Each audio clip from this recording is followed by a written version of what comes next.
Tentunya semua ini tidak ada lain kecuali atas pertolongan taufik hidayahnya Allah Subhanahu wa taala dan Allah Subhanahu wa taala. Para kawan, sahabat, para jamaah yang dimuliakan oleh Allah Subhanahu wa taala, masih momentum di dalam Isra dan Mi'rajnya Nabi, karena kalau kita mau membahas Isra dan Mi'rajnya Nabi tidak akan pernah berhenti, tidak akan pernah ada habisnya, dan akan banyak sekali sudut pandang yang bisa kita raih, bisa kita ambil dalam pembahasan Isra dan Mi'raj Nabi Muhammad SAW. Di dalam Isra Mi'raj ada mahabbah, di dalam Isra Mi'raj ada kasih sayang, di dalam Isra Mi'raj ada kewajiban, di dalam Isra Mi'raj salah satunya yang ingin kita bahas di sore hari ini adalah ada kedisiplinan di dalam kehidupan. Bagaimana tidak? Ketika Nabi Muhammad SAW diutus di Isra Mi'raj, ketika Nabi Muhammad mau naik ke langit pertama, itu tidak langsung nyelonong. Nabi Muhammad naik ke langit pertama itu bukan langsung nyelonong, tapi Nabi Muhammad bersama malaikat Jibril ngetuk dulu pintu. Assalamualaikum. Jadi setiap pintu langit ada penjaganya. Makanya kata salah satu ulama, kalau memang benar orang barat itu sampai ke bulan, maka ini hanya pendapat sebagian ulama, berarti bulan itu bukan berada di langit pertama, dia berada di bawah langit pertama. Kenapa sebabnya? Tidak akan bisa orang nyampe ke langit pertama. Setan iblis dulu sebelum Nabi Muhammad diutus, itu iblis bisa naik turun mendengar wahyu kalam Allah. Makanya dulu dukun-dukunnya manjur. Sebelum Nabi Muhammad dukunnya manjur. Karena apa? Karena iblis masih diizinkan Allah, masih diberi kekuatan untuk bisa nembus langit pertama. Sehingga iblis itu dengar cakapan malaikat, percakapan Allah. Dengan malaikat tahu, oh nanti minggu depan akan ada gempa. Tahu dia. Oh nanti minggu depan, bulan depan akan terjadi begini. Tahu. Kenapa? Karena iblis dulu sebelum Nabi Muhammad lahir itu iblis nguping bisa naik ke langit pertama. Tapi setelah Nabi Muhammad dilahirkan, maka Allah tidak izinkan iblis naik ke langit. Ketika iblis mau naik ke langit, langsung para malaikat memanah. Makanya kalau dukun-dukun sekarang tak manjur. 100 yang dikatakan belum tentu 1 bang betul. Maksudnya apa? 100-100-nya kadang bohong. 100-100-nya kadang bohong. Datang ke dukun, aduh Pak Dukun, saya ini lagi sakit perut. Oh kamu ini keteguran di samping ini. Gini Pak Dukun, datang besok bawa ayam warna hitam, ketan hitam, semua warna hitam. Bawa kemana? Ke saya. Ya, itu dukun zaman sekarang. Makanya jangan percaya sama dukun. Kenapa sebabnya? Dukun-dukun itu berteman dengan iblis jin. Yang namanya jin tidak bisa dipercaya. Ini pelajaran bagi kita. Jangan pernah percaya sama jin. Sekalipun jin Islam. Kadang jin itu minta pura-pura, ampun, minta ampun, panas, keluar kamu, udah panas. Itu jin. Maka ada di salah satu pondok pesantren dulu sekitar tahun 70-an, ada seorang ulama, yaitu beliau seorang kiai yang diajar semuanya jin. Yang diajar itu semuanya jin. Muridnya jin semua. Suatu ketika jinnya ini, muridnya ini ngajak beliau ini pergi naik haji. Pak Kiai, ayo naik haji, naik di punggung saya mau ajak Kiai terbang. Kiai ini karena seorang wali, seorang yang soleh, tahu bagaimana jin penipu. Kata Kiai, enggak, saya tidak mau. Saya bisa naik haji sendiri. Ayo Kiai, saya bisa cepat lagi daripada yang lainnya. Kalau Kiai mau, saya bawa Kiai terbang. Enggak, dipaksa lagi, dirayu oleh jin. Akhirnya Kiainya mau kira. Tapi Kiai ini seorang yang soleh, yang dekat sama Allah. Dibawa naik ke atas pembendaknya jin, terbang. Nyampe di atas, jin ini mau jatuhkan itu Kiainya. Mau dibuat jatuh Kiainya. Akhirnya apa? Kiainya pegang kepala jin itu, Kiainya tampar jin itu. Akhirnya dibawa kembali lagi ke tempat semula. Dari semenjak itu, Kiainya bilang, saya mulai sekarang tidak mau mengajar jin. Semua murid-muridnya diusir keluar. tidak mau lagi berteman dengan jin, tidak mau lagi mengajar jin. Kenapa? Karena jin itu sifatnya pembohong. Selicik-liciknya manusia, lebih licik jin lagi. Dan memang jin ini diberikan kekuatan oleh Allah. Makanya orang yang berteman dengan dia hati-hati. Bisa-bisa istri kita nanti dikeloni, bisa istri anak kita nanti jadi korban, bisa-bisa keluarga kita nanti. Kenapa sebabnya? Orang berteman dengan jin berarti berteman dengan kemunafikan. Jangankan kita, Nabi Sulaiman alaihissalam, ini seorang nabi, seorang yang sudah paling dekat dengan Allah. Ya kan? Nabi di atasnya wali. Nabi Sulaiman memiliki kerajaan yang di mana pasukannya itu bukan cuma dari bangsa manusia, dari bangsa hewan, bahkan dari bangsa jin. Tapi suatu ketika Nabi Sulaiman alaihissalam pernah ditipu oleh jin. Bagaimana ceritanya? Nabi Sulaiman punya cincin. Makanya kalau zaman-zaman sekarang ada akik-akik Sulaiman. Itu sebenarnya dari cerita itu.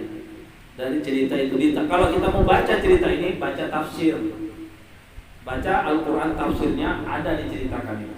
Jadi Nabi Sulaiman ketika itu beliau mau masuk WC, beliau punya cincin, karena memang tidak boleh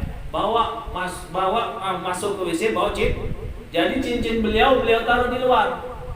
Ketika mau buang hajat, ketika kita mau buang hajat, usahakan lepas cincin kita, lepas apapun yang untuk kita beribadah, untuk kita berzikir, lepas. Kalau bisa ketika buang hajat tutup kepala. Kenapa sebabnya? Karena kalau kita tidak tutup kepala, kotoran yang kita buang itu ditempelkan ke sini, ke kepala kita oleh jin. Karena di WC itu ada jin.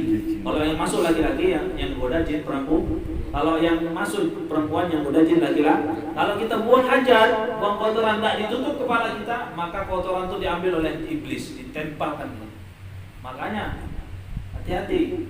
Kalau kita sering buang air besar tak tutup kepala, hati-hati. Kepala kita takut kuning. Enggak?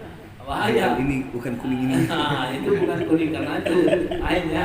Makanya bilang ada orang wali lihat kita, kenapa kiai ini lihat muka saya begini? Kenapa? Aku lihat mukamu kayak kotoran. Enggak, karena sama sering buang besar tidak ditutup. Suatu ketika Nabi Sulaiman mau buang hajat, dibuka cincinnya. Cincinnya itulah diambil oleh jin. Cincinnya diambil oleh jin. Karena cincinnya itu memang cincin Nabi. Ya, memang sama halnya tongkat Nabi Musa. Bukan karena tongkatnya hebat, karena memang Allah kasih kemampuan. Begitu juga cincin. Bukan karena cincinnya hebat, tapi memang Allah kasih kekuatan. Jadi dipakai oleh jin. Akhirnya iblis ini menjelma menjadi Nabi Sulaiman. Berubah. Pakaiannya diambil, semua diambil. Dia duduk di singgasana kerajaan Nabi Sulaiman.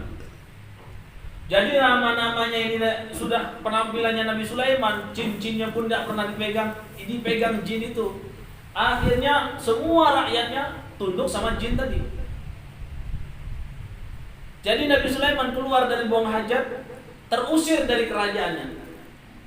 Beliau bilang, saya Sulaiman. Tidak, bohong, itu Nabi kami itu di istananya sekarang.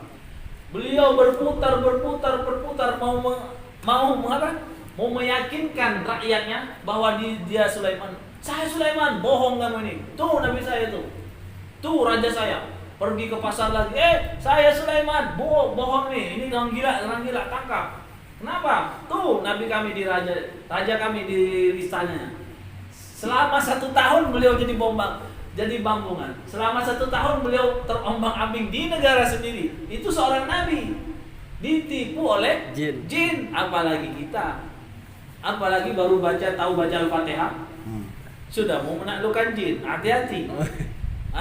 Kenapa? Jangan pernah kita bermain-main dengan dia. Makanya tidak salah. Ini tidak perkara yang tidak salah kita untuk membantu orang, mengobati, menghilangkan. Tapi hati-hati. Kenapa para wali, para orang-orang yang soleh tidak ada yang mau seperti itu, membuka tabib pengobatan alternatif untuk mengobati jin? Tidak ada. Habib Bakar Segaf Gresik, ada orang kerasukan, beliau tidak obati pakai baca-baca. Nah, karena melihat mereka aja jin lari, tidak mau dekat.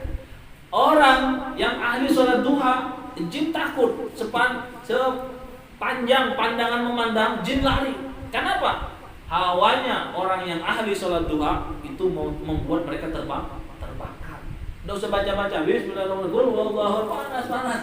Kalau mereka tidak usah baca qul, cukup pandang begini, lari sudah jin. Kenapa? Kepanasan. Kita baca ayat kursi, bahkan Baqarah 30 juz sampai hatam, jinnya baca juga.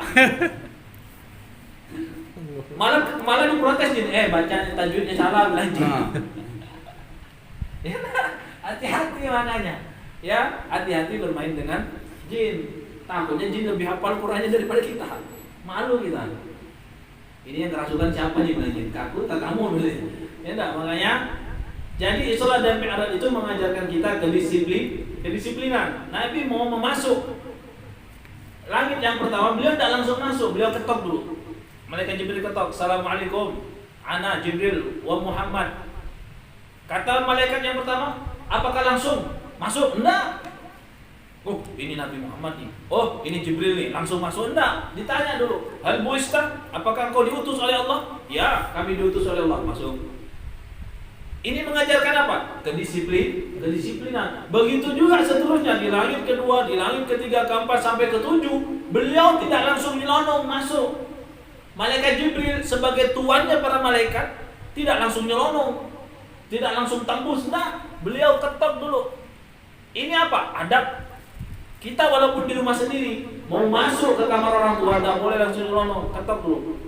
Nah, dibuka, jangan masuk ke rumah sendiri. Walaupun kita ini saya lahir di sini, saya besar di sini, tapi ada orang tua kita di dalam, ketok pintu dulu. Tidak dibuka, jangan nyelonong. Itulah adab. Nah, Isra dan Mi'raj ini mengajarkan kita adab. Anak kita, sekalipun anak kita tidak boleh. Apa? Kita mengajarkan adab kepada mereka. Masa? Nah, kalau kamu mau masuk ke kamar saya, ketok dulu pintu. Giliran kita langsung nyelonong. Itu kan tidak adil di dalam tarbiyah, di dalam akhlak. Kalau kita mengajarkan akhlak sebagaimana keinginan kita, itulah yang kita lakukan kepada mereka.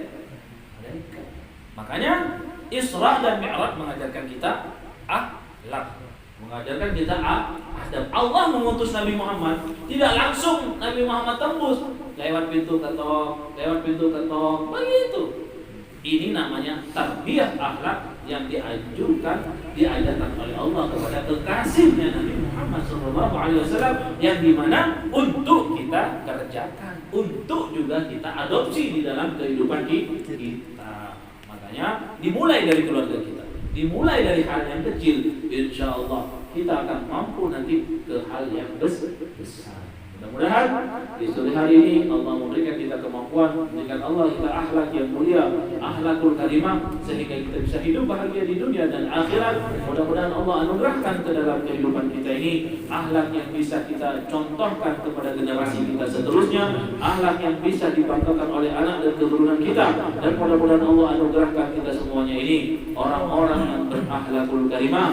Mudah-mudahan Allah berikan kemampuan kita untuk bisa mencontoh akhlaknya Nabi Muhammad SAW. Dan mudah-mudahan kita disampaikan ke 20 Rajab yang tahun yang akan datang. Mudah-mudahan Allah sampaikan umur kita ke tahun yang akan datang, kita juga bisa beribadah di malam 27 Rajab yang insyaallah yang akan datang. Amin ya rabbal alamin. Mari kita sambung dengan berzikir kepada Allah. Mudah-mudahan dengan zikir ini Allah limpahkan rezeki kita yang halal, rezeki yang syarat, yang sempit, mudah-mudahan Allah luaskan. Mudah-mudahan usaha kita yang tidak lancar, mudah-mudahan Allah lancarkan. Dan mudah-mudahan yang punya kendala, problematika di dalam rumah tangganya, di dalam apapun, pekerjaan dan lain-lainnya, mudah-mudahan problematika itu Allah berikan kita jalan untuk bisa menyelesaikan. Mudah-mudahan yang lagi dalam kesedihan, mudah-mudahan Allah berikan kebahagiaan. Yang lagi dalam sakit, mudah-mudahan Allah sehatkan.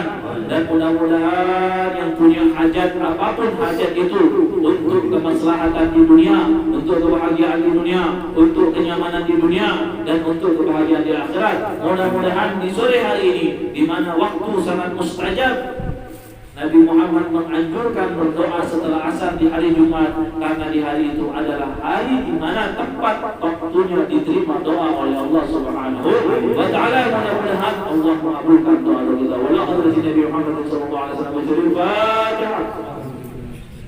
Bismillahirrahmanirrahim.